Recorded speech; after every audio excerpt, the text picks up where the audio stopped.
અંબાલાલ પટેલની આગાહી પર વિજ્ઞાન જાથાના ચેરમેનનો પ્રહાર। અંબાલાલ પટેલની આગાહી ખોટી હોવાનું જયંત પંડ્યાનું નિવેદન। આગાહી પર ભરોસો ન કરવા જયંત પંડ્યાએ જનતાને અપીલ કરી છે। દર વખતે વાવાઝોડાની આગાહી કરતા હોવાનો દાવો, વૈજ્ઞાનિક આધાર વગરની આગાહીઓથી સાવચેત રહેવાની સૂચન। વરસાદની આગાહી કરનારા અન્ય લોકો પર પણ નિશાન સાધ્યું છે। જયંત પંડ્યાએ અનેક આગાહીઓના વિશ્વસનીયતા પર પ્રશ્નો ઉઠાવ્યા છે। હવામાન વિભાગની સત્તાવાર માહિતી પર ભાર મૂક્યો છે। તાજેતરમાં જૂનાગઢમાં 47 આગાહીકારો ભેગા થયા હતા અને વરસાદનો વર્તારો કર્યો કે 25મી મેથી 31 મે સુધી વાદળા એક્ટિવ થઈ જશે અને પ્રી મોન્સૂન થશે।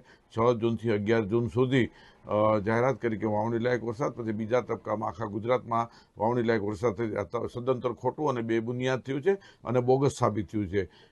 આ વર્તારા કરનારા પાસે કોઈ વિજ્ઞાનના કસોટી થઈ શકે, પૃથ્થકરણ થઈ શકે તેવા સાધનો નથી કે ઉપકરણો પણ નથી, એટલે વારંવાર ખોટા પડે છે। છેલ્લા 25 વર્ષથી ખોટા પડે છે, એક પણ સાચું પડતું નથી।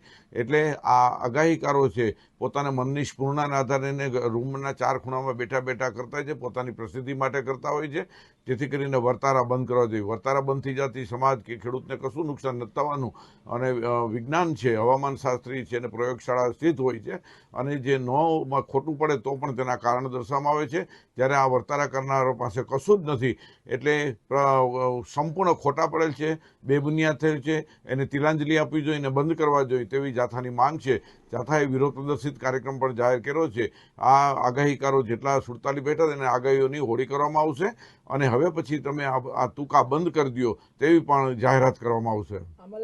અંબાલાલ પટેલ વારંવાર વાવાઝોડું આવશે, વરસાદ આવશે, વણમાગી સલાહો આપતા હોય છે। આ વ્યક્તિ, આ શખ્સ છે, વારંવાર ખોટા પડે છે, એની ભાષા પણ ઉંમરને લાયક સમજાતી નથી અને તથ્યહીન જ વાતો કરતા હોય છે અને અમારી પાસે ડેટા છે કે વર્ષોથી આ વ્યક્તિ ખોટો પડે છે અને વારંવાર આગાહીની તારીખો ફેરફાર કરી અને મૂકતા હોય છે, માત્ર સ્ફૂર્ણાના આધારે કરે છે, એટલે ખોટા પડે છે અને એમાં એકાદ બે સાચી પડે છે, લોકોને તે ધ્યાનમાં આવે છે। વાસ્તવિક આ વ્યક્તિ છે અને એની આગાહી છે સમાજને નુકસાન કરતા